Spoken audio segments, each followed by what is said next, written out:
The Chupacabra. Even the name sent shivers down your spine. A creature of myth and terror. A bloodthirsty predator lurking in the shadows. It stalked the night, seeking its prey. Farmers whispered tales of its gruesome deeds, animals drained of blood, their bodies left to rot. Was it real, or just a scary story to frighten children? Some dismissed it as folklore, a product of overactive imaginations. But deep down, a seed of fear lingered. What if the stories were true? What if the Chupacabra was real? Miguel scoffed at the campfire stories. He didn't believe in monsters, not even a little bit. His friends, Elena, Ricardo and Sofia, exchanged nervous glances. They were spending a week in Miguel's grandfather's remote cabin. The old man had warned them about the Chupacabra. Miguel just laughed. It's just a story, Miguel chuckled, tossing another log onto the fire. There's no such thing as monsters. His friends weren't so sure. They had heard the whispers, seen the fear in the locals' eyes. But Miguel's confidence was infectious. Maybe he was right. Maybe it was just a story. The first night passed without incident. The friends slept soundly, lulled by the crackling fire and the chirping crickets. The forest seemed peaceful, almost serene. The next morning, they woke up to a beautiful sunrise. The air was fresh, the sky a brilliant blue. They spent the day hiking, fishing, and enjoying the great outdoors. They laughed, they joked, they forgot all about the Chupacabra.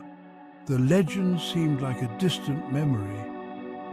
As the sun began to set, they returned to the cabin, exhausted but happy. They cooked dinner, told stories, and settled in for another night. They felt safe.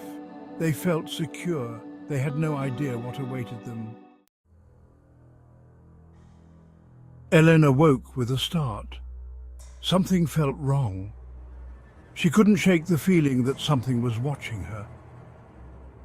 She crept to the window. The moon cast an eerie glow on the clearing outside, and then she saw it. Lying in the grass, a mangled shape. It was a rabbit, but not just any rabbit. This one was drained of all its blood. Its eyes stared blankly into the night. Elena gasped, her hand flying to her mouth to stifle a scream. This was no ordinary predator. This was the work of something far more sinister. A low growl echoed from the darkness. Elena whirled around, her heart pounding in her chest. There, standing in the doorway, was the creature from her nightmares, the Chupacabra. It was unlike anything she had ever seen before. Its skin was leathery and hairless, stretched taut over a skeletal frame. Razor-sharp claws protruded from its gnarled fingers. Its eyes, glowing an eerie red, seemed to pierce through her very soul. And its mouth... oh, its mouth was a horror show of jagged teeth, dripping with a viscous, dark fluid. No, this can't be real. Eleanor screamed, a primal shriek that ripped through the night. The other friends awoke with a jolt. They scrambled out of bed, confused and disoriented. Before they could comprehend what was happening, the Chupacabra lunged. What the hell is that? Everyone, stay together. Miguel, his skepticism shattered, grabbed a fireplace poker. He swung wildly, connecting with a sickening thud. But the creature seemed unfazed. It snarled, its growl a guttural rasp that sent shivers down their spines. They were trapped. Their worst nightmare come to life. We have to find a way out of here. We can't let it get us. Keep fighting. The friends huddled together, terrified, as the Chupacabra attacked. Panic seized them. They were no match for this creature. Their only hope was to escape. Her eyes wide with terror, flung open the back door. The friends didn't hesitate. They sprinted into the darkness, the Chupacabra's enraged roars echoing behind them. They ran blindly, their lungs burning, their legs screaming for respite.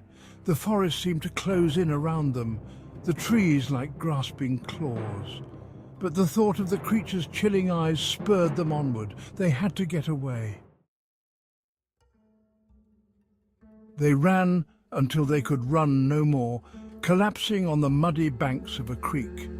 Gasping for breath, they dared to look back.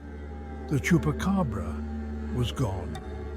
The forest was silent except for the sound of their own ragged breathing. As the first rays of dawn pierced through the trees, painting the sky in hues of pink and orange, a chilling realization washed over them.